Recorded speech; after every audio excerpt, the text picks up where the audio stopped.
ओम शांति, ओम शांति, ओम शांति, ओम शांति, ओम शांति। ओम शांति। आज 7 जून 2025 प्रातः मुरली। ओम शांति। बाप दादा मधुबन। कहाँ बैठे हो? मधुबन में बाप दादा के सम्मुख बुद्धि से पहुँचेंगे। आज की मीठी मधुर मुरली में बाबा ने बताया कि यथार्थ रूप में बाप को कोई भी नहीं जानता है। तो बाप आए हैं हमें राजयोग की पढ़ाई पढ़ाने और रचना और रचता दोनों का परिचय देने की। मैं कौन हूँ ये कोई नहीं जानता। तो बाबा आकर स्वयं निराकार परमपिता परमात्मा ब्रह्मा के तन द्वारा अपना परिचय देते हैं। तो बाबा ने बताया कि आत्मा हर एक में आत्मा बच्चा मेल फीमेल है ना, मेल है ना, और शरीर में आने पर वो क्या बनते हैं? मेल और फीमेल। तो हम सब आत्मा रूप में भाई भाई हैं, और जब हम ब्रह्मा की संतान बनते हैं तो हम आपस में भाई बहन हैं। सुनते हैं आज के डायरेक्ट ईश्वरीय महावाक्य। ओम शांति। बाबा कहते, मीठे बच्चे, तुम अभी पुजारी से पूज्य बन रहे हो। पूज्य बाप आए हैं तुम्हें आप समान पूज्य बनाने। तुम अभी पुजारी से पूज्य बन रहे हो। पूज्य बाप आए हैं तुम्हें आप समान पूज्य बनाने। आज की मुरली से प्रश्न है, तुम बच्चों के अंदर कौन सा दृढ़ विश्वास है? तुम बच्चों के अंदर कौन सा दृढ़ विश्वास है? क्या दृढ़ विश्वास है? बताओ लोकेश मैम, क्या दृढ़ विश्वास है? हम आत्मा हैं, बाप की संतान है, और बाप क्या देने आए हैं? वर्षन। तो लेकर रहेंगे है? सुनते हैं बाबा का उत्तर। बाबा कहते, तुम्हें दृढ़ विश्वास है कि हम जीते जी बाप से पूरा वर्षा लेकर ही छोड़ेंगे। बाबा की याद में यह पुराना शरीर छोड़ बाप के साथ जाएंगे।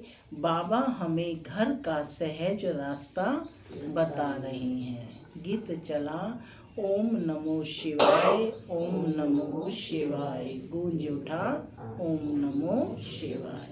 ओम शांति माना मैं आत्मा शांत स्वरूप हूँ, शांति मेरा स्वधर्म है। बाबा कहते, मीठे बच्चे अब घर वापस जाना है। ओम शांति। जाना है घर, जाना है तो क्या करनी होती है? तैयारी करनी होती है। और तैयारी में क्या है? बाप की श्रीमत का पालन। अपने को आत्मा समझ परम आत्मा को याद करो। तो ओम शांति। ओम शांति, ओम शांति। तो बहुत मनुष्य कहते रहते हैं, बच्चे भी कहते हैं ओम शांति। अंदर जो आत्मा है वह कहती है ओम शांति। परंतु आत्माएं तो यथार्थ रीति अपने को जानती नहीं है, ना बाप को जानती हैं। बल पुकारते हैं परंतु बाप कहते हैं मैं जो हूँ, जैसा हूँ, यथार्थ रीति मुझे कोई नहीं जानते। यह ब्रह्मा भी कहते हैं कि मैं अपने को नहीं जानता था कि मैं कौन हूँ, कहाँ से आया हूँ। आत्मा तो मेल है ना, बच्चा है, फादर है परमात्मा। तो आत्माएं आपस में हो गई ब्रदर्स। फिर शरीर में आने के कारण कोई मेल और कोई फीमेल आत्माएं आपस में क्या हो गई? ब्रदर्स हो गई। तो बाबा कहते हैं कोई मेल और कोई को फीमेल कहते हैं, परंतु यथार्थ आत्मा क्या है यह कोई भी मनुष्य मात्र नहीं जानते। अभी तुम बच्चों को यह नॉलेज मिली है। माने पहले ये नॉलेज नहीं थी, अभी ये नॉलेज मिलती है जो फिर तुम साथ ले जाते हो। वहाँ ये नॉलेज रहती है, हम आत्मा है, ये पुराना शरीर छोड़ दूसरा लेते हैं। आत्मा की पहचान साथ में ले जाते हैं। पहले तो आत्मा को भी नहीं जानते थे। हम कब से पार्ट बजाते हैं, कुछ भी नहीं जानते थे। अभी तक भी कई अपने को पूरा पहचानते नहीं हैं, मोटे रूप से जानते हैं और मोटे लिंग रूप को ही याद करते हैं। मैं आत्मा बिंदी हूँ, उसको शिवलिंग को तो बड़ा बना दिया है, तो बाबा ने कहा मोटे रूप से, स्थूल रूप से ही उसको याद करते हैं। परंतु बाबा क्या कह रहे हैं, डायरेक्ट स्पीच है कि मैं आत्मा बिंदी हूँ, बाप भी बिंदी, उस रूप में याद करें, ऐसे बहुत थोड़े हैं। नंबरवार बुद्धि है ना, कोई तो अच्छी रीति समझकर औरों को भी समझाने लग पड़ते हैं। तुम समझाते हो अपने को आत्मा समझ और बाप को याद करना है, वही पतित पावन है। पहले तो मनुष्यों को आत्मा की ही पहचान नहीं है और बाप को आत्मा की ही पहचान नहीं है, तो वह भी समझाना पड़े। माने मूल बात है, पहले तो अपने को ही जानना है, समझना है। इसलिए बाप को भी पूरा जान नहीं सकते। जब आत्मा का ज्ञान नहीं तो परमात्मा का भी नहीं। अभी तुम बच्चे जानते हो कि हम आत्मा बिंदी हैं। कौन है हम आत्मा? बिंदी। मस्तक में बिंदी लगाते हैं ना, भ्रकुटी के बीच में क्या कहते हैं, चमकता है गजब सितारा। तो बाबा कहते कि अभी तुम बच्चे जानते हो कि हम आत्मा बिंदी है। इतनी छोटी सी आत्मा में 84 जन्मों का पार्ट है, यह भी तुमको समझाना पड़े। नहीं तो सिर्फ कहते ज्ञान बहुत अच्छा है, आएंगे सुनेंगे प्रदर्शनी देखेंगे कहेंगे बहुत अच्छा है, भगवान से मिलने का रास्ता बड़ा अच्छा बताते हैं, परंतु मैं कौन हूँ, बाप कौन है, ये नहीं जानते। सिर्फ अच्छा अच्छा कह देते हैं। कोई तो फिर ऐसे भी कहते हैं कि यह तो नास्तिक बना देते हैं। तुम जानते हो ज्ञान की समझ कोई में भी नहीं है। तुम समझाते हो अभी हम पूज्य बन रहे हैं। हम किसकी पूजा नहीं करते हैं, क्योंकि जो सबका पूज्य है, ऊंचते ऊंच भगवान, उनकी हम संतान है। पूजा करने की जरूरत, अपने माता पिता की पूजा करते नहीं, वह है ही पूज्य पिता श्री। अभी तुम बच्चे जानते हो पिता श्री हमको अपना बनाकर और पढ़ा रहे हैं। सबसे ऊंचते ऊंच पूज्य एक ही है, उनके सिवाय और कोई पूज्य बना ना सके। पुजारी जरूर पुजारी ही बनाएंगे, दुनिया में सब है पुजारी।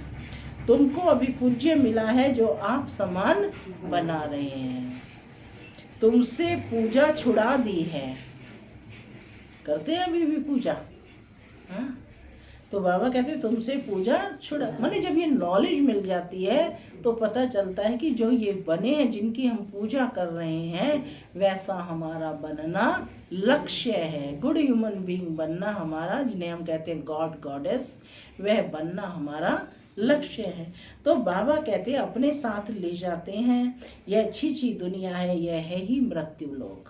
भक्ति शुरू ही तब होती है जब रावण राज्य होता है। पूज्य से पुजारी बन जाते हैं, फिर पुजारी से पूज्य बनाने के लिए बाप को आना पड़ता है। अभी तुम पूज्य देवता बन रहे हो। क्या बन रहे हो? पूज्य देवता बन रहे हो। आत्मा शरीर द्वारा पार्ट बजाती है। अभी बाप हमको पूज्य देवता बना रहे हैं आत्मा को पवित्र बनाने के लिए। तो तुम बच्चों को युक्ति दी है, बाप को याद कर ले तो ये पूज्य बन जाएंगे, क्योंकि वह बाप है सर्व का पूज्य। जो आधा कल्प पुजारी बनते हैं वह फिर आधा कल्प पूज्य बनते हैं। यह भी ड्रामा में पार्ट है। ड्रामा के आदि मध्यांत को कोई भी नहीं जानते। अभी बाप द्वारा तुम बच्चे जानते हो और दूसरे को भी समझाते हो। पहली मुख्य बात यह समझानी है कि अपने को अब देखो आज आपके लिए पहला पाठ ही आ रहा है मुरली में। अपने को आत्मा बिंदी समझो।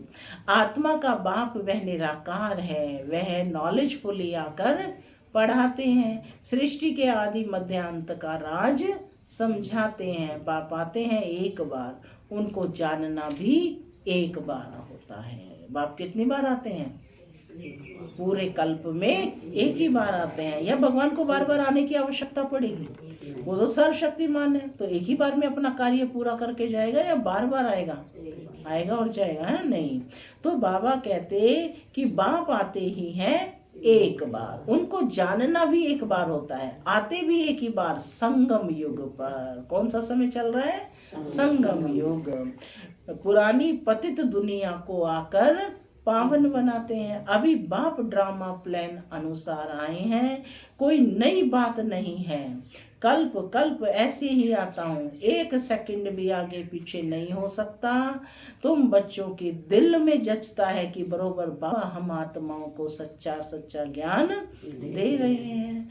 फिर कल्प बाद भी बाप को आना पड़ेगा। बाप द्वारा जो इस समय जाना है वह फिर कल्प बाद जानेंगे। यह भी जानते हैं कि विनाश होगा, फिर हम सतयुग में आकर अपना पार्ट बजाएंगे। सतयुगी स्वर्गवासी बनेंगे। यह तो बुद्धि में याद है ना, याद रहने से खुशी भी रहती है। स्टूडेंट लाइफ है ना। कौन बैठे हो सब? स्टूडेंट। कौन से स्टूडेंट हो? Godly student. हम स्वर्गवासी बनने के लिए पढ़ रहे हैं। यह खुशी स्थायी रहनी चाहिए जब तक स्टडी पूरी हो।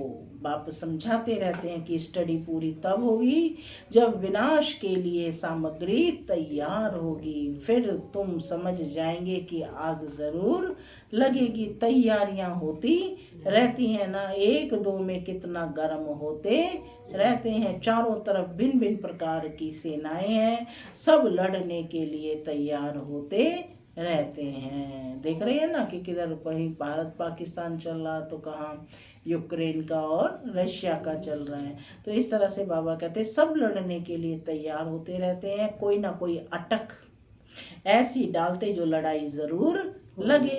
कल्प पहले मुआफिक, विनाश तो होना ही है। तुम बच्चे देखेंगे, आगे भी बच्चों ने देखा है कि एक चिंगारी से कितनी लड़ाई लगी थी। एक दो को डराते रहते हैं कि ऐसा करो नहीं तो हमें ये बॉम्ब्स हाथ में उठाने पड़ेंगे। मौत सामने आ जाता है तो फिर बनाने के सिवाय रह नहीं सकते हैं। आगे भी लड़ाई लगी थी तो बॉम्ब्स लगा दिए। भाभी थी ना, अभी तो हजारों बॉम्ब्स हैं। तुम बच्चों को यह जरूर समझाना है कि बाप आया हुआ है। सबको क्या पैगाम देना है कि बाप आया हुआ है, सबको वापस ले जाने। सब पुकार रहे हैं कि हे पतित पावन आओ, इस छी दुनिया से हमको पावन दुनिया में ले चलो। तुम बच्चे जानते हो कि पावन दुनियाएं दो हैं, कि कौन कौन सी? मुक्ति और जीवन मुक्ति धाम। सबकी आत्माएं पवित्र भन मुक्ति धाम चली जाएंगी। यह दुख धाम विनाश हो जाएगा, जिसको मृत्यु लोक कहा जाता है। पहले अमर लोक था, फिर चक्र लगाए, अब मृत्यु लोक में आए हैं। फिर अमर लोक की स्थापना होती है। वहां अकाले मृत्यु कोई होती नहीं, इसलिए उनको अमर लोक कहा जाता है। और यहाँ किसी का पता ही नहीं है कब किसकी मृत्यु हो जाए, तो इसलिए इसको मृत्यु लोक कहते हैं। सतयुग में अपने समय पर पूरी आयु बिताकर तब शरीर छोड़ते, मृत्यु शब्द ही नहीं है वहां पर, इसीलिए कहा जाता है देवताएं अमर हैं। ठीक है, शरीर तो छोड़ेंगे ही, है ना। तो बाबा कहते कि जिसको मृत्यु लोक कहा जाता है, दुख धाम है दुनिया, है ना। पहले अमर लोक था, फिर चक्र लगाए, अब मृत्यु लोक में आए हो, फिर अमर लोक की स्थापना होती है। वहां अकाल मृत्यु कोई होती नहीं, इसलिए उनको अमर लोक कहा जाता है। शास्त्रों में भी भल अक्षर हैं, परंतु यथार्थ रीति कोई भी समझते नहीं है। यह भी तुम जानते हो। अब बाबा आया हुआ है, मृत्यु लोक का विनाश जरूर होना है, यह 100% सर्टेन है, निश्चित है। बाप समझा रहे हैं कि अपनी आत्मा को योग बल से पवित्र बनाओ। आत्मा पवित्र कैसे बनेगी? योग बल से। मुझे याद करो तो वे कर्म विनाश हो जाएंगे, परंतु यह भी बच्चे याद नहीं कर सकते हैं। बाप से वर्षा अथवा राजाई लेने में मेहनत तो चाहिए ना। क्या लेनी है? राजाई, वर्षा लेना है। क्या वर्षा मिलता है निर्मला बहन? सुख, शांति, पवित्रता और संगत। देखो कितनी बड़ी प्रॉपर्टी मिलती है, जो प्रॉपर्टी लौकिक माता पिता नहीं दे सकते। आपको धन दौलत दे सकते हैं, क्या आपको सुख दे सकते हैं? शांति दे सकते हैं? पवित्रता दे सकते हैं? संपन्नता नहीं दे सकते। तो जो अथाह संपन्नता है वो बाप ही आकर देते हैं। तो बाबा कहते कि बाप से वर्षा अथवा राजाई लेने में मेहनत तो चाहिए ना। जितना हो सके याद में रहना है, अपने को देखना है, दूसरे को नहीं देखना है, अपने को देखना है कि कितना समय हम याद में रहते हैं और कितनों को याद दिलाते हैं। तो सेल्फ चेकिंग करनी है आज। मन मना भव, अर्थात मन को मेरे मन के साथ कनेक्ट करो। इनको मंत्र भी नहीं कहा जाए, यह है बाप की याद। अभिमान छोड़ देना है, तुम आत्मा, यह तुम्हारा रथ है। गीत में भी अभी बोल सुने ना, तुम तो आत्मा हो, है ना, ये शरीर रथ है। इससे तुम कितना काम करते हो। सतयुग में तुम देवी देवता बन कैसे राज्य करते हो, फिर तुम यही अनुभव पाएंगे। उस समय तो प्रैक्टिकल में आत्म अभिमानी रहते हो। सतयुग में कैसे होंगे? देवताएं कैसे थे? आत्म अभिमानी थे, प्रैक्टिकल में थे। आत्मा कहेगी हमारा यह शरीर बूढ़ा हुआ है, यह छोड़ नया लेंगे। मृत्यु नाम ही नहीं है वहां पर, दुख की बात ही नहीं। यहाँ तो शरीर ना छूटे उसके लिए भी कितनी डॉक्टरों की दवाइयाँ आदि की मेहनत करते हैं। तुम बच्चों को बीमारी आदि में भी पुराने शरीर से कभी तंग नहीं होना है। ये शरीर का हिसाब किताब तो चुकतू करना पड़ेगा ना, कोई तंग तो नहीं होते। ये पुराना शरीर ही परमात्मा को प्राप्त करने में सहायक बना है, तो धन्य है ये शरीर। ठीक है, तो बाबा भी कह रहे हैं कि तुम्हें इस पुराने शरीर से कभी, ये टूटा फूटा है ना, इससे कभी तंग नहीं होना है, क्योंकि तुम समझते हो कि इस शरीर में ही जी करके बाप से वर्षा पाना है। शिव बाबा की याद से ही पवित्र बन जाएंगे। यह है मेहनत, परंतु पहले तो आत्मा को जानना पड़े। मुख्य है तुम्हारी है ही याद की यात्रा। कौन सी यात्रा है? याद की यात्रा, रूहानी यात्रा। याद में रहते रहते फिर हम चले जाएंगे अपने घर। कहाँ है घर? मूल वतन, परम धाम, जहाँ के हम निवासी हैं वही हमारा शांति धाम है। शांति धाम, सुख धाम को तुम ही जानते हो और याद करते हो, और कोई नहीं जानते। जिन्होंने कल्प पहले बाप से वर्षा लिया है वही लेंगे। क्या कहा बाबा ने ध्वजवाला में? जिन्होंने पहले हाँ, कल्प पहले वर्षा लिया है तो वही लेंगे। तो कौन बैठे हो? कल्प पहले वाली आत्मा। कितना नशा चढ़ना चाहिए कि भगवान ने मुझे चुना है। मुख्य है याद की यात्रा। भक्ति मार्ग की यात्राएं अब खत्म होनी है, भक्ति मार्ग ही खलास हो जाएगा। भक्ति मार्ग क्या है? जब ज्ञान हो तब समझें। समझते हैं भक्ति से भगवान मिलेगा, भक्ति का फल क्या देंगे? कुछ भी पता नहीं है। तुम बच्चे अब समझते हो बाप बच्चों को जरूर स्वर्ग की बादशाही का ही वर्षा देंगे। सबको वर्षा दिया था। क्या वर्षा दिया था? यथा रानी तथा प्रजा, सब स्वर्गवासी थे। बाप कहते हैं 5000 वर्ष पहले भी तुमको स्वर्गवासी बनाया था, अब फिर तुमको बनाता हूँ, फिर तुम ऐसे 84 जन्म लेंगे। यह बुद्धि में याद रहना चाहिए, भूलना नहीं चाहिए। जो नॉलेज सृष्टि के आदि मध्य अंत की बाप के पास है वह बच्चों की बुद्धि में टपकती है। ज्ञान टपकता रहता है तो उन्होंने क्या करा, एक बूंद शिवलिंग के ऊपर टपकाते रहते हैं। हम कैसे 84 जन्म लेते, तो बाबा रोज रोज आपको थोड़ा थोड़ी नॉलेज दे रहा है, तो ये ज्ञान टपक रहा है ना। तो बाबा कहते हैं कि हम कैसे 84 जन्म लेते हैं। अभी फिर बाबा से वर्षा लेते हैं, अनेक बार बाप से वर्षा लिया है। बाप कहते हैं जैसे लिया था फिर लो। स्मृति आई कि मैं कल्प पहले भी यहाँ आई थी, तभी तो आज आई हैं। बाप तो सबको पढ़ाते रहते हैं। दैवी गुण धारण करने के लिए भी सावधानी मिलती रहती है। अपनी जांच करने के लिए साक्षी को देखना चाहिए कि कहाँ तक हम पुरुषार्थ करते हैं।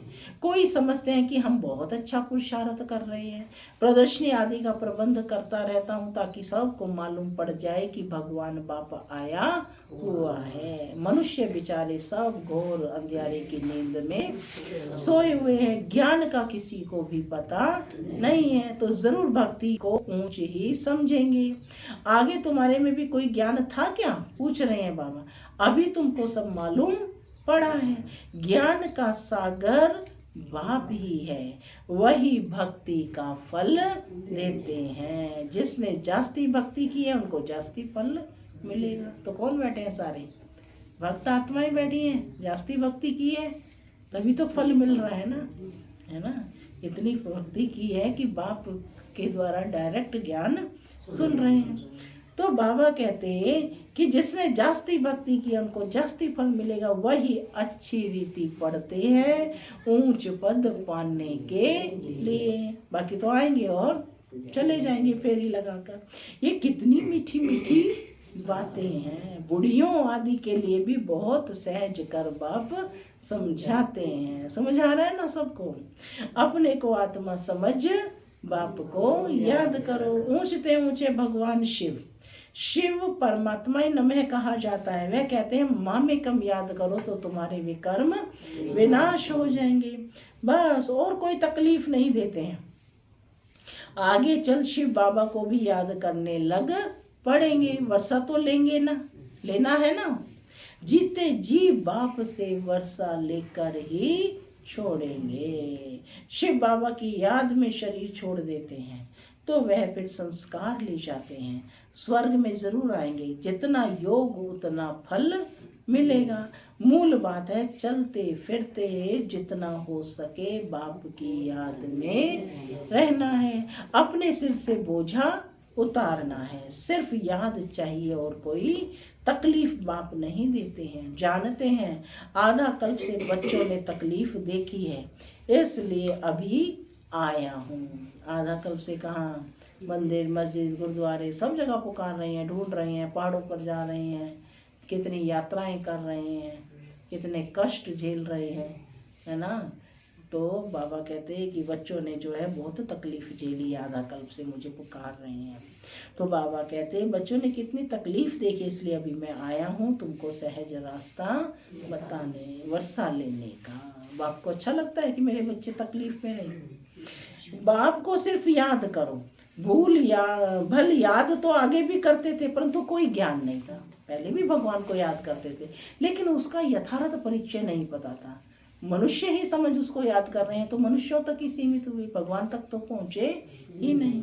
परंतु तो बाबा कहते कोई ज्ञान नहीं था। अभी बाप ने जो ज्ञान दिया है कि इस रीति मुझे याद करने तुम्हारे विकर्म विनाश होंगे। बल शिव की भक्ति तो दुनिया में बहुत करते हैं, बहुत याद करते हैं, परंतु पहचान नहीं है। इस समय बाप खुद ही आकर पहचान देते हैं कि मुझे याद करो। अभी तुम समझते हो हम अच्छी रीति जानते हैं। तुम कहेंगे हम जाते हैं बाप दादा के पास। बाप ने ये भागीरथ लिया है। भागीरथ माने भाग्यशाली रथ। भागीरथ भी मशहूर है। इन द्वारा बैठ बाप ज्ञान सुनाते हैं। ब्रह्मा भाग्यशाली रथ है जिसमें परमात्मा का अवतरण होता है और ज्ञान बाबा कहते ये भी ड्रामा में पार्ट है। कल्प कल्प इस भाग्यशाली रथ में आते हैं। तुम जानते हो कि यह वही है जिसको श्याम सुंदर कहते हैं, यह भी तुम समझते हो। मनुष्यों ने फिर अर्जुन नाम रख दिया है। अभी बाप समझाते हैं कि यथार्थ समझाते हैं, ब्रह्मा सो विष्णु और विष्णु सो ब्रह्मा कैसे बनते हैं। बच्चों में यह अभी समझ है कि हम ब्रह्मापुरी के हैं, फिर विष्णुपुरी के बनेंगे। विष्णुपुरी से ब्रह्मापुरी में आने में 84 जन्म लगते हैं। यह भी अनेक बार समझाया है, जो तुम फिर से सुनते हो। आत्मा को बाप कहते सिर्फ माँ में कम याद करो तो तुम्हारे भी कर्म विनाश होंगे, इसलिए तुमको खुशी भी होती है। यह एक अंतिम जन्म पवित्र बनने से हम पवित्र दुनिया के मालिक बनेंगे, तो क्यों ना पवित्र बने। हम एक बाप के बच्चे ब्रह्मा कुमार ब्रह्मा कुमारी हैं, फिर भी वह जिस्मानी वृत्ति बदलने में टाइम लगता है। धीरे धीरे पिछाड़ी कर्मातीत अवस्था होनी है। इस समय किसकी कर्मातीत अवस्था होना असंभव है। कर्मातीत अवस्था हो जाए फिर तो यह शरीर भी ना रहे, इनको छोड़ना पड़े, लड़ाई लग जाए, एक बाप की ही याद रहे, इसमें मेहनत है। सारा समझाकर बाबा कहते आज के लिए इतना ही पर्याप्त है। अच्छा, मीठे मीठे सिक्के लदे बच्चों प्रति माता पिता बाप दादा का याद प्यार। गुड मॉर्निंग रूहानी बाप की रूहानी बच्चों को नमस्ते। हम रूहानी बच्चों की रूहानी माता पिता बाप दादा को याद प्यार। गुड मॉर्निंग और नमस्ते नमस्ते। सदा रहो हंसते, बनो फरिश्ते, चलो धारणा के लिए मुख्य सार। पहला, साक्षी हो अपने को देखना है कि हम कहाँ तक पुरुषार्थ करते हैं। साक्षी हो अपने को देखना है कि हम कहाँ तक पुरुषार्थ करते हैं, चलते फिरते कर्म करते कितना समय बाप की याद में रहते हैं।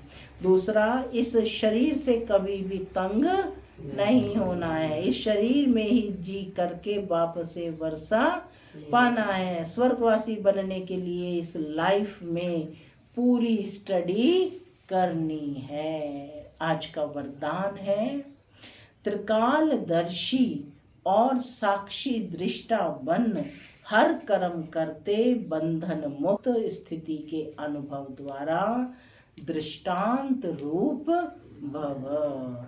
यदि त्रिकालदर्शी स्टेज पर स्थित हो, कर्म के आदि मध्य और अंत को जानकर कर्म करते हो, तो कोई भी कर्म विकर्म नहीं हो सकता है, सदा सुकर्म होगा। ऐसे ही साक्षी दृष्टा बन कर्म करने से कोई भी कर्म के बंधन में कर्म बंधनी आत्मा नहीं बनेंगे। कर्म का फल श्रेष्ठ होने के कारण कर्म संबंध में आएंगे, बंधन में नहीं। कर्म करते न्यारे और प्यारे रहेंगे तो अनेक आत्माओं के सामने दृष्टांत रूप अर्थात एग्जाम्पल बन जाएंगे। स्लोगन है, जो मन से सदा संतुष्ट हैं वही डबल लाइट है। अव्यक्त इशारे आत्मिक स्थिति में रहने का अभ्यास करो, अंतर्मुखी बनो। कोई भी समर्थ संकल्प आत्मिक शक्ति अर्थात एनर्जी जमा करता है, समय भी सफल करता है। व्यर्थ संकल्प एनर्जी और समय को व्यर्थ गंवाता है। इसलिए अब व्यर्थ संकल्प की रचना बंद करो। यह रचना ही आत्मा रचता को परेशान करने वाली है। इसलिए सदा इसी शान में रहो कि मैं आत्मा मास्टर सर्वशक्तिमान हूँ, समर्थ आत्मा, तो परेशान नहीं होंगे और अनेकों की परेशानी को मिटाने वाले बन जाएंगे। ओम शांति।